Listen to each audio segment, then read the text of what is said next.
अंदर विभिन्न जगहों पर मतलब ये कारोबार चल रहा है। और इसका एक मुख्य आरोपी है सुनील शर्मा, उधर से है कोई जो मुख्य उसका डीलिंग करता है और वो इनको सप्लाई करता है।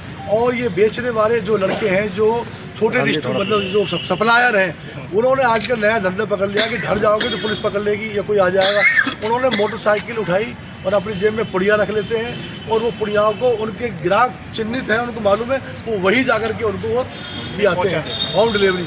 तो ऐसे जो अपराधी हैं वो पुलिस की नज़र में हैं, वही हैं जो पहले बेचते थे।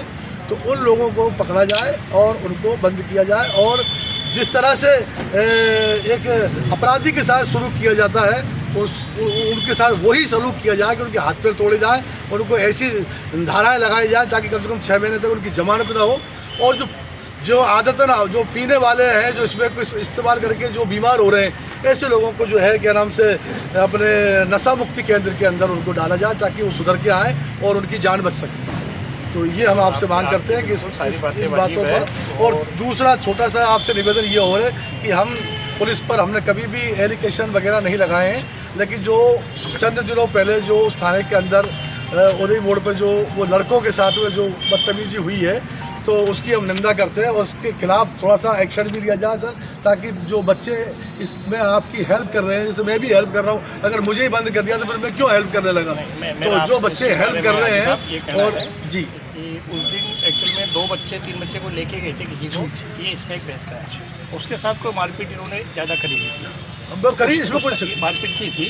उस टाइम पे पुलिस के पास लेके गए, इंचार्ज साहब उस टाइम थे भी कोई मालूम जी, तो उन्होंने वो उसको भाई ये बेचता है, उसके पास स्नैक मिली नहीं उनको, एक्चुअल मिलते तो पुलिस उस टाइम केस दर्ज कर लेती, लेकिन उन्होंने ये आरोप लगाए थे। फिर बाद में उस पर उनको उनसे बातचीत करके पूछा भी उनसे क्या है क्या नहीं, लेकिन वो थोड़ी देर को रख करके फिर कोई सरपंच साहब आए थे, कोई शायद उन्होंने कोई ये बात हुई थी, जब भी मैं उसकी जांच करवा रहा हूँ, मैं उनको छोड़ा क्यों गया। हाँ, उनको छोड़ा और फिर वो लड़कों को क्यों बिठाया गया, उनको भी बिठा लिया सर। नहीं, एक बार वो तो जीत के आए थे ना, तो एक बार उनको बिठा लिया, तो उल्टा हो गया सर, जो आपकी हेल्प कर रहा है मतलब इतना सा कसूर माफ भी किया जा सकता है सर। नहीं मारपीट नहीं, क्योंकि अभी हमने कल को कोई मर गया तो आप लोग हमने मीडिया के माध्यम से इस बात को कहा है नौजवानों के लिए, हमको कानून को अपने हाथ में नहीं ले, कानून पुलिस को ही काम करने दे, हमको लेकिन अगर थोड़ा बहुत अगर ऐसा कर भी दिया तो सब थोड़ा सा माफी भी होती है कि अच्छे काम करने वाले की शाबाशी दी जाती है, ना कि उसको दंडित किया जाए। हाँ, तो उसके भी जांच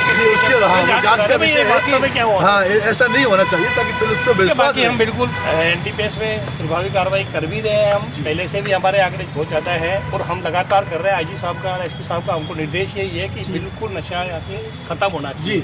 और हमारी टीम लग रही है इसमें। दूसरा निवेदन ये सर कि जिस तरह से जो अपराधियों के साथ में यूपी में सलूक किया जा रहा है, अगर उसकी खुद की संपत्ति यहाँ है, माँ बाप की या पार्टनर की, भाई की प्रॉपर्टी नहीं, उसने अगर इन्हीं धंधों से खुद के नाम से कोई प्रॉपर्टी खड़ी कर रखी, उनकी प्रॉपर्टी जब्त की जाए या तोड़ी जाए। बिल्कुल बिल्कुल नए कानून में प्रावधान बिल्कुल ये होना चाहिए।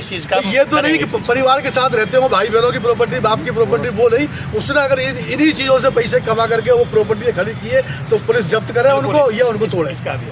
ठीक है साहब, बिल्कुल आप निश्चित रहो, बिल्कुल कार्रवाई अच्छी कार्रवाई। धन्यवाद।